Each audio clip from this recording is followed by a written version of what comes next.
Assalamualaikum warahmatullahi wabarakatuh. Perkenalkan, nama saya Galuh Ramadan dari kelas 10-2. Pada kesempatan di sore hari yang sungguh cerah ini, saya akan membawakan materi ekonomi, yaitu tentang kebutuhan dan juga kelangkaan pada manusia. Oke, pertama kali saya akan menjelaskan tentang kebutuhan. Kebutuhan itu adalah hal-hal dalam hidup seorang manusia yang harus dipenuhi karena berkaitan dengan langsung kelangsungan hidup seseorang. Sifat dari kebutuhan manusia itu adalah tidak terbatas. Selain itu, ada beberapa faktor yang bisa mempengaruhi tingkat kebutuhan seseorang. Yang pertama itu adalah tingkat penghasilan, yang kedua tingkat pendidikan, tiga umur, yang keempat jenis kelamin, yang lima pekerjaan orang tersebut, dan yang keenam adalah lingkungan sosial. Serta dalam kebutuhan manusia itu bisa dibedakan menjadi beberapa bagian. Yang pertama itu berdasarkan tingkat kepentingannya, yaitu kebutuhan primer, sekunder, dan juga tersier. Dan lanjutnya ada yang namanya berdasarkan subjek, yaitu kebutuhan kolektif dan kebutuhan individu. Selanjutnya berdasarkan waktu pemenuhannya, yaitu kebutuhan yang dapat dipenuhi sekarang dan kebutuhan yang dapat dipenuhi di lain waktu atau waktu yang akan datang. Dan juga kebutuhan yang berdasarkan pada sifatnya, yaitu kebutuhan jasmani dan rohani. Sifat dari kebutuhan manusia yang tidak terbatas ini seringkali tidak diiringi dengan kenaikan jumlah alat pemuas kebutuhan, sehingga bisa terjadi yang namanya kelangkaan. Tadi kita sudah menyinggung tentang kelangkaan. Apa sih itu kelangkaan?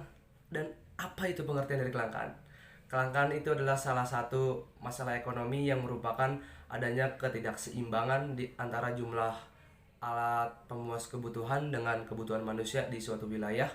Secara sederhana, kelangkaan akan terjadi ketika jumlah dari alat pemuas kebutuhan itu tidak cukup untuk memenuhi seluruh kebutuhan yang manusia inginkan. Terdapat beberapa faktor yang akan mendorong terjadinya kelangkaan. Yang pertama, ketidakmampuan produksi untuk menciptakan atau meningkatkan jumlah dari alat pemuas kebutuhan tersebut.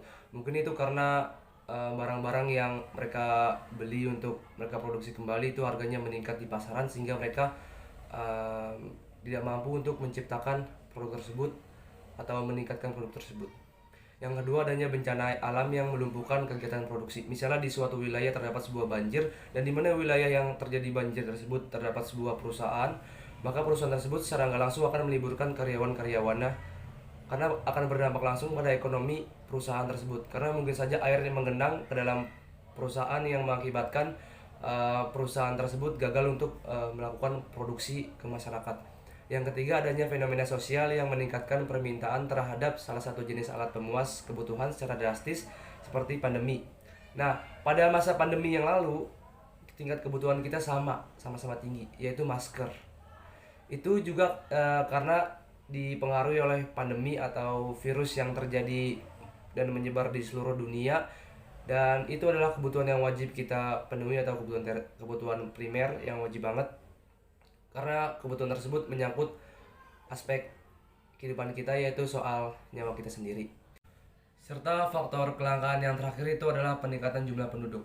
Karena laju pertumbuhan jumlah penduduk yang cepat menyebabkan tingkat kebutuhan semakin besar dalam waktu yang cukup cepat, sementara pertumbuhan jumlah faktor produksi atau barang yang tersedia itu relatif lambat, sehingga dapat memicu terjadinya sebuah kelangkaan.